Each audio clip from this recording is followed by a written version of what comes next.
কলকাতার আরজি কর হসপিটালের একজন ডাক্তার, তার প্রতি পাশবিক নির্যাতন করা হয়েছে এবং তাকে হত্যা করা হয়েছে ভারতে। কলকাতায় হয়েছে কি আর তারা দাবি করছে কি? এখনো দেশের কিছুই ঠিক হয় নাই, কত জটিল অবস্থা। এখনো পুলিশ ভালো করে তাদের কাজে যোগদান করতে পারেনি, এখনো স্থবিরতা আছে, স্টাবল হচ্ছে না। সবাই সর্বাত্মক সহায়তা করছে, আমরা সবাই সহায়তা করছি। এই শুরুতে এসেই দেখেন তারা একটা পর একটা দফা দিচ্ছে এবং সেখানে এদের দফার সাথে দফা দেওয়ার জন্য, দাবি দেওয়ার জন্য উপদেষ্টা মহোদয় তাদেরকে বলছেন এবং বলছেন ঝাঁপিয়ে পড়বেন তিনি এই দাবিগুলো বাস্তবায়ন করবার জন্য। প্রায় সবগুলো দাবি সম্পূর্ণ অপ্রাসঙ্গিক। তারা জানে না এদেশের ওলামা একরাম তাদের শেষ রক্তবিন্দু থাকা পর্যন্ত এই সকল অনাচারের বিরুদ্ধে তারা কথা বলে যাবেন। আপনারা গতকালকের একটা নিউজ হয়তো অনেকে দেখেছেন যে কলকাতার আরজি কর হসপিটালের একজন ডাক্তার, একজন নারী চিকিৎসক, তার প্রতি পাশবিক নির্যাতন করা হয়েছে এবং তাকে হত্যা করা হয়েছে ভারতে। এটার প্রতিবাদে ঢাকা ইউনিভার্সিটিতে একটা আয়োজন হয়েছে 16 আগস্ট রাতে, এবং সেই আয়োজনে বর্তমান অন্তর্বর্তীকালীন সরকারের একজন উপদেষ্টা, সমাজ কল্যাণ উপদেষ্টা, তিনি উপস্থিত হয়েছেন। এস মুর্শিদ ওনার নাম। তিনি সেখানে উপস্থিত হয়ে তাদেরকে বলেছেন যে তোমরা কিছু দাবি দাওয়া পেশ করো, কিছু দাবি দাওয়া দাও তোমরা, যে দাবি দাওয়াগুলো বাস্তবায়নের জন্য আমরা ঝাঁপায়ে পড়ব। তিনি প্রকাশ করছেন যে আমরা ঝাঁপায়ে পড়ব তোমাদের সেই দাবি দাওয়া বাস্তবায়ন, তোমরা সেগুলো দাও। দাবি দাওয়া তো রেডি ততক্ষণে, তিনি দিতে বলছেন এবং বলছেন যে ঝাঁপায়ে পড়ব আমরা। এবং তিনি আরও কিছু কথা সেখানে বলেছেন, আমি সেগুলোতে আর যাচ্ছি না। তার পুরো কথার খোলাসা হলো যে পুরা তার কাছে যে সরকারি শক্তি আছে, তার পুরো ডিপার্টমেন্ট ঝাঁপায়ে পড়বে সেগুলো বাস্তবায়ন করবার জন্য। শুধু তাদেরকে উৎসাহ দিচ্ছেন, তিনি অনুপ্রাণিত করছেন যে তোমরা সেগুলো দাও। তারা দিয়েছে। তারা কি দিয়েছে? 13টা দফা বা দাবি দিয়েছে।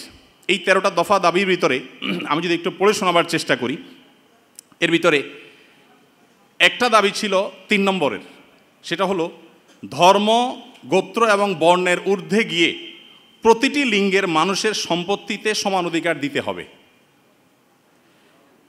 এটা আমাদের প্রচলিত আইন বিরুদ্ধ যেমন, তেমনি এদেশের সংখ্যাগরিষ্ঠ মানুষ মুসলমানদের কোরআনে কারিমের সুস্পষ্ট বিধানের হুবহু বিপরীত। এর আগে বিভিন্ন সরকার যেটা চেষ্টা করেছে, করতে পারে নাই। এখন বৈষম্য দূর করবার নাম দিয়ে কলকাতায় হয়েছে কি আর তারা দাবি করছে কি? কলকাতায় হয়েছে একজন নারী চিকিৎসক পাশবিক নির্যাতনের শিকার হয়েছেন, তাকে খুন করা হয়েছে। পৃথিবীতে মুসলমানরা নারীদের অধিকার নিয়ে যখন কথা বলেছে, তখন আজকালকার নারীবাদীদের জন্ম হয় নাই।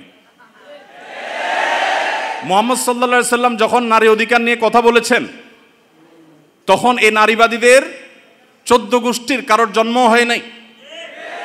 যেখানে মেয়ে হিসাবে জন্মগ্রহণ করলে জীবন্ত পুঁতে ফেলা হতো, যেখানে মেয়ে হিসেবে জন্মগ্রহণ করা অপরাধ ছিল, সেই সমাজে নারীকে শুধুমাত্র মুক্তই করেননি নবী সাল্লাল্লাহু আলাইহি সাল্লাম, শুধুমাত্র মৃত্যুর হাত থেকে রক্ষাই করেননি, নারীকে আকাশের উচ্চতায় তুলে দিয়ে গেছেন।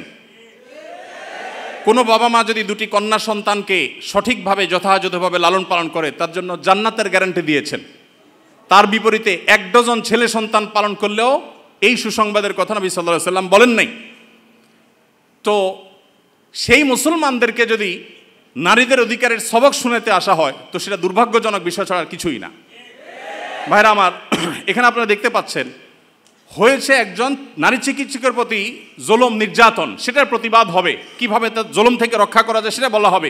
দাবি হচ্ছে কি দেখেন, প্রায় সবগুলো দাবি সম্পূর্ণ অপ্রাসঙ্গিক। তার মানে একটা সুনির্দিষ্ট এজেন্ডা বাস্তবায়ন করবার জন্য ইচ্ছাকৃতভাবে অপ্রাসঙ্গিকভাবে এই সমস্ত দাবিগুলো তারা তুলে আনছে। এর ভিতরে একটা হলো দেখেন, যেটা বললাম, ধর্ম, গোত্র, বর্ণের ঊর্ধ্বে উঠে, মানে কোরআনের বিধানকে সাইডে রেখে বাদ দিয়ে সকল লিঙ্গের মানুষের সম অধিকার। এখানে একটা জিনিস দেখেন, সকল লিঙ্গের মিনিংটা কি? সকল লিঙ্গ মানে কি? নারী পুরুষ? জি না। মূলত সমকামিতার কথা সরাসরি না বলে এই যে সকল লিঙ্গ, তারপরে যে আপনার জেন্ডার ডাইভার্সিটি, জেন্ডার বৈচিত্র্য, লিঙ্গ বৈচিত্র্য, এগুলো সবগুলোর মিনিং হলো যে এখানে তারা সমকামিতাকেও একটা লিঙ্গ হিসাবে, সমকামীদেরকে একটা লিঙ্গ হিসাবে, ট্রান্সজেন্ডারদেরকে একটা লিঙ্গ হিসাবে এখানে প্রবেশ করাচ্ছে, সরাসরি বলছে না। তো যাই হোক, এখানে কোরআন কারীমের আয়াতের বিধান থেকে আমাদেরকে, সারা দেশের মানুষকে সরে আসার জন্য আহ্বান করছেন। এই দেশে ছাত্ররা বৈষম্য বিরোধী, কোটা বিরোধী আন্দোলন করেছে কি কোরআনে কারিমকে পরিবর্তন করবার জন্য?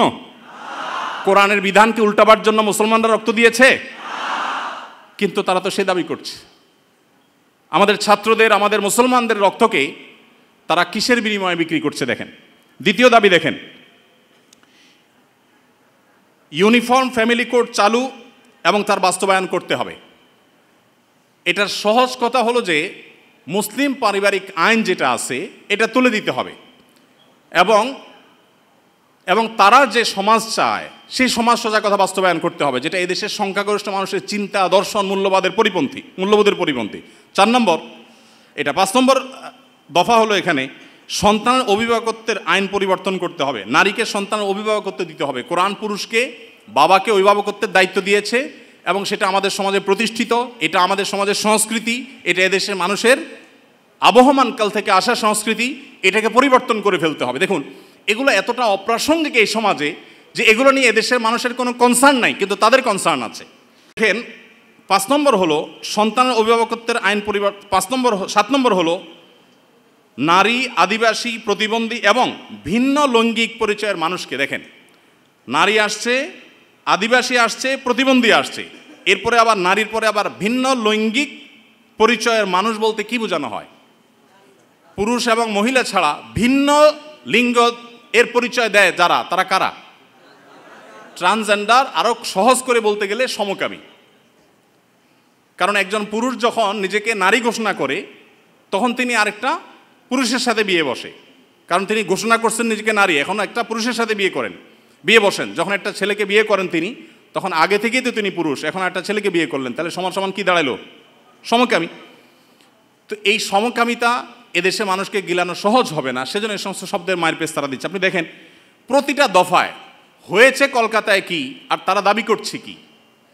তো এই যে ব্যাপারটা দেখেন, এখানে তারা বলছে যে নারী, আদিবাসী, প্রতিবন্ধী এবং ভিন্ন লৈঙ্গিক পরিচয়ের মানুষদের প্রতিনিধিত্বের জন্য যৌক্তিক অনুপাতে কোটা বরাদ্দ দিতে হবে। যে কোটা বিলুপ্তির জন্য এত কিছু, সেই ছাত্রদের করা সরকারের উপদেষ্টা এখন কোটা চাচ্ছেন সমকামীদের জন্য। বলেন, এই মানুষগুলো যারা শারীরিকভাবে সুস্থ সবল, তারা নিজের মেধায় তো লড়তে পারেন, কিন্তু এখানে নারীদের জন্য শুধু কোটা চাচ্ছেন তিনি তা না, তিনি ভিন্ন লৈঙ্গিক পরিচয় ধারণকারী মানুষদের অর্থাৎ সমকামীদের জন্য তিনি কোটা চাচ্ছেন। সমকামীদের শুধু বৈধতা দেওয়ার কথা বলছেন না, তাদের জন্য কোটা রাখার দাবি করা হচ্ছে। আচ্ছা দেখেন, এরপরে আমরা দেখতে পাচ্ছি যে 8 নম্বর যে দাবি, সে দাবিতে লেখা আছে যে বলা হয়েছে যে 1860 সালের গর্ভপাতের আইন বাতিল করতে হবে, নারীকে গর্ভপাতের পরিপূর্ণ স্বাধীনতা দিতে হবে। মানে জেনা ব্যভিচার হবে, অসামাজিক কার্যকলাপ হবে, মনে চাইলে গর্ভপাত করবে, এই বিষয়গুলো ইজি করে ফেলতে হবে, সোজা কথা। তো গর্ভপাতের মাধ্যমে যে ভ্রূণ হত্যা করা হয়, এটা কি হত্যা না? হত্যা না। তো মানবতার ধ্বজাধারীরা দাবি করছেন কিসের? যে একটা মানব ভ্রূণ হত্যা করার অনুমতি দিতে হবে, স্বাধীনতা দিতে হবে। এ দাবি করছেন কারা? মানবতার সবক দেয় যারা আমাদেরকে সকাল বিকাল তারা। ভাইরা আমার, এরপর আপনি দেখেন কলকাতায় ঘটেছে কি, একজন নারী চিকিৎসকের উপরে জুলুম হয়েছে, আর তারা চাচ্ছে কি যে কোনো নারী যে কোনো জায়গায় গর্ভপাত করতে পারবে, পারমিশন চাচ্ছে। তার মানে যত রকমের অবৈধ সম্পর্ক আছে, জেনা ব্যভিচার আছে, এগুলো করে যাতে কারো টেনশন করতে না হয়, সে রাস্তা যাতে সুগম হয়, সেটা তারা চাচ্ছে। কলকাতা হয়েছে কি আর তারা দাবি করছে কি? আচ্ছা, এরপরে দেখেন 9 নম্বর দাবি করেছে তারা, নারী এবং লৈঙ্গিক বৈচিত্র্যের মানুষের জন্য সমান কর্মসংস্থানের সুযোগ দিতে হবে এবং নিরাপদ কর্মসংস্থানের নিশ্চয়তা দিতে হবে। তার মানে নারী এবং লৈঙ্গিক বৈচিত্র্যের মানুষদের কথা বলা হচ্ছে এখানে। পুরুষ তো আছেই, মহিলা পুরুষের বাদে আবার বিভিন্ন লৈঙ্গিক পরিচয়ের ধারণকারী মানুষদের জন্য কর্মসংস্থানে বিশেষভাবে তাদের জন্য সুযোগ দিতে হবে, পরিবেশ করতে হবে। তার মানে কি নারী পুরুষ ছাড়া আর কি আছে? ট্রান্সজেন্ডার বা সমকামী। যদি আপনি বলেন না আমি এখানে তৃতীয় লিঙ্গ বুঝেছি, তাহলে তৃতীয় লিঙ্গ বলতে আপনার সমস্যা কি? লৈঙ্গিক বৈচিত্র্য শব্দ বলতে কতগুলো অক্ষর ব্যবহার করতে হয়েছে, উচ্চারণ করাও তো একটু কঠিন। আপনি তৃতীয় লিঙ্গে বলতে সমস্যা কোথায়? হিজড়া বলতে যদি আপনি না চান, না বললেন। তৃতীয় লিঙ্গ তো আমাদের এদেশের স্বীকৃত ভাষা, সংবিধানের ভাষা, তাহলে সেটা ব্যবহার করতে অসুবিধা কোথায়? তার মানে এটা তাদের উদ্দেশ্য না। আমি তো দায়িত্ব নিয়ে বলতে পারি এটা তাদের উদ্দেশ্য। তাদের উদ্দেশ্য হলো সমকামী বা ট্রান্সজেন্ডারদেরকে তারা সমাজে প্রতিষ্ঠা করবার অপচেষ্টায় লিপ্ত। ভাইরা আমার, এখনো দেশের কিছুই ঠিক হয় নাই, কত জটিল অবস্থা। এখনো পুলিশ ভালো করে তাদের কাজে যোগদান করতে পারেনি, এখনো স্থবিরতা আছে, স্টাবল হচ্ছে না। সবাই সর্বাত্মক সহায়তা করছে, আমরা সবাই সহায়তা করছি। এই শুরুতে এসেই দেখেন তারা একটা পর একটা দফা দিচ্ছে এবং সেখানে এদের দফার সাথে দফা দেওয়ার জন্য, দাবি দেওয়ার জন্য উপদেষ্টা মহোদয় তাদেরকে বলছেন এবং বলছেন ঝাঁপিয়ে পড়বেন তিনি এই দাবিগুলো বাস্তবায়ন করবার জন্য। এরপরে 10 নম্বর দাবি দেখেন, প্রতিটি ভিন্ন ভিন্ন লৈঙ্গিক পরিচয়ের মানুষের রাষ্ট্রীয় পরিচয়পত্রে তার লৈঙ্গিক পরিচয়ের স্বীকৃতি থাকতে হবে। তার মানে পুরুষ, মহিলা, ট্রান্সজেন্ডার বা সমকামী এটা থাকতে হবে। পুরুষ মহিলা তো আছেই, তাহলে প্রতিটি লৈঙ্গিক পরিচয় ধারণকারী মানে কি বুঝাচ্ছেন আপনি? আপনি বলেন যে পুরুষ, মহিলা, হিজড়া বা তৃতীয় লিঙ্গ, এটা তো হয়ে যায়, কিন্তু প্রত্যেকটা মানে কি? প্রত্যেকটা লিঙ্গ পরিচয় ধারণকারী মানুষের মিনিং হলো এটা। বিগত আমলে আমাদের স্কুলে, এমনকি আলিয়া মাদ্রাসার পাঠ্যপুস্তকে যে পাতায় পাতায়, লাইনে লাইনে, পৃষ্ঠায় পৃষ্ঠায় যে সমকামিতার কুশিক্ষা, এই অপসংস্কৃতি এবং বস্তাপচা সস্তা এই চিন্তাধারা এবং বিকৃত ব্যবস্থাপনাকে যারা এই সমাজে পুশ করার চেষ্টা করছে, আমাদের সমাজে এর বাইরে হাজারটা বিষয় আছে, সেগুলো নিয়ে তাদের কোনো মাথা ব্যথা নেই। আবার সেই একই জিনিসের পদধ্বনি আমরা এখনই শুনতে পাচ্ছি। ভাইরা আমার, 11 নম্বর দাবি ছিল তাদের, সব ধরনের লৈঙ্গিক বৈষম্যকারী আইন বাতিল করতে হবে। সব ধরনের লৈঙ্গিক বৈষম্যকারী আইন বাতিল করতে হবে। ওই যে মেয়েদের, ছেলেদের মিরাসের যে আইন আছে সেটা বাতিল করতে হবে। তারপরে যায়া আপনার সমকামীদের বিরুদ্ধে আমাদের দেশে আইন রয়েছে, আপনারা জানেন, সমকামিতা লিপ্ত হলে 2 বছর কারাদণ্ডের কথা বলা আছে, সেগুলো বাতিল করতে হবে।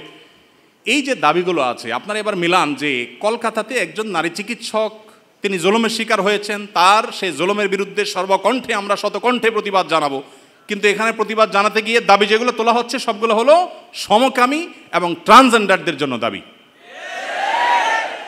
এই যে ষড়যন্ত্র, এটা আমাদের দেশে নতুন না। যারাই যখন আসে বিদেশিদের টাকা পয়সা ফান্ড পেয়ে তারা সেগুলোকে এই দেশে পুশ করার অপচেষ্টায় লিপ্ত থাকে।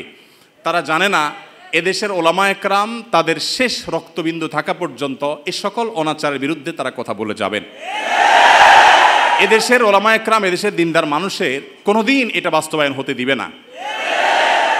মালয়েশিয়ানরা যদি সমকামীদের যে সিম্বল, তাদের যে রংধনুর সিম্বল, সেই কালারগুলো, সেই 6 কালার, এগুলো যদি কেউ কোনো পোশাকে, আশাকে, ঘড়িতে, কোনো কিছুতে ধারণ করে, আমি যদি ভুল না বলে থাকি, না জেনে থাকি, তাহলে 3 বছর কারাদণ্ডের কথা বলা আছে। তো মালয়েশিয়ান গভর্নমেন্ট যদি এটার বিরুদ্ধে এত শক্ত অবস্থানে থাকার পরেও তারা উন্নতির চরম শিখরে পৌঁছে যায়, আমরা তাদের কাছে চাকর হওয়ার জন্য লালায়িত থাকি, তাহলে এরা আমাদেরকে কোথায় নিয়ে যেতে চায়? একজন উপদেষ্টা মহোদয়, তিনি বর্তমানে আমাদের প্রচলিত আইন সংবিধানে থাকা জিনিসের বিরুদ্ধে, সবচেয়ে বড় কথা হলো আইন সংবিধানের চেয়েও বড় জিনিস হলো এদেশের সকল ধর্মের মানুষের কাছে ঘৃণিত একটা বিষয়কে সমাজে স্টাবলিশ করবার জন্য রীতিমতো প্রকাশ্যে এখন তারা নেমেছেন। এখন একজন আলেম হিসাবে, একজন দায়ী হিসাবে আমাদের বুদ্ধিবৃত্তিকভাবে এই সকল ষড়যন্ত্র মোকাবেলা করতে হবে। আমরা এদেশের বৈষম্যের বিরুদ্ধে, যত প্রকার বৈষম্য আছে সেই বৈষম্যের বিরুদ্ধে ওলামা একরাম কথা বলেছেন। সবচেয়ে বেশি বৈষম্যের শিকার তো আলেম সমাজে দেশে। আলেমদের চাইতে, দাড়ি টুপি এবং হিজাবের চাইতে বেশি বৈষম্য এদেশে কার প্রতি হয়েছে? আমাদের এই সমাজে শুধুমাত্র এই স্বাধীনতার পর থেকে না, ব্রিটিশ আমল থেকে শুরু হয়েছে। ওলামা একরাম এবং দিনদার মানুষ তারা এই সমাজের সবচেয়ে নিগৃহীত, সবচেয়ে নিষ্পেষিত। একটা বাজেট ঘোষণার পর বাজেট নিয়ে কেমন বাজেট হয়েছে, বাজেট ভাবনা জানতে চায় বিভিন্ন মিডিয়াগুলো, আপনি জানেন। টকশো যেরকম হয়, অনেক সময় দেখা যায় বাহিরে তারা সাধারণ মানুষের, জনমানুষের বাজেট ভাবনা তারা জানতে চায়। একজন রিকশাওয়ালাকেও জিজ্ঞাসা করে, রিকশাওয়ালা ভাই, এই যে বাজেট সম্পর্কে আপনার কোনো মন্তব্য আছে কিনা? কিন্তু আপনারা অবাক হবেন, আজ পর্যন্ত বাজেট নিয়ে কোনো আলেমের বক্তব্য কোনো মিডিয়া আমার জানা মতে জানতে চাই নাই যে আলেমদের ভাবনা কি। আলেমদের কোনো ভাবনা থাকতে পারে না? এদেশের 3.25 লক্ষ মসজিদ, 3.25 লক্ষ মসজিদের প্রত্যেকটা মসজিদে যদি 150 করে মুসল্লি থাকে, তাহলে 3.25 লক্ষ মসজিদের ইমাম সাহেবরা, আলেমরা, তারা কমপক্ষে 4 কোটি মানুষের নেতৃত্ব দিচ্ছেন। এত বিশাল জনগোষ্ঠীর মানুষকে ইগনোর করতে করতে করতে করতে আপনারা একেবারে দেয়ালে পিঠ ঠেকিয়ে দিয়েছেন।